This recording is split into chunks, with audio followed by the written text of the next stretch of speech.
এয়ারপোর্টে এসে আমাদের এরকম সমস্যায় পড়তে হবে ভাবতে পারিনি।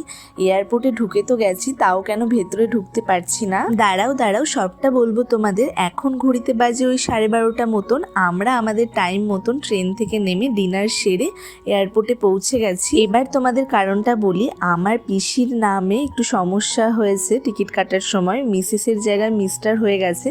আর আমাদের ফ্লাইট আছে সেই ভোরবেলায়, আর পিসিদের বাড়ি যেহেতু কলকাতাতে, তাই পিসিরা এখনও এসে পৌঁছায়নি।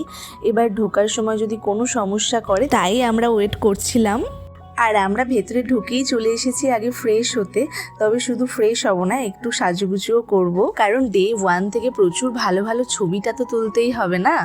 এই যে আমাদের 3 জনের লুক। আর এয়ারপোর্ট মানেই আমি ফুল স্লিপ পছন্দ করি, এসির হাওয়াটা ভেতরে আমি একদম নিতে পারি না। আর এবার আমরা যথারীতি দাঁড়িয়ে পড়েছি বোর্ডিং এর লাইনে, আর মনে তো বিরাট বিরাট আনন্দ, ঘুরতে যাচ্ছি বলে কথা।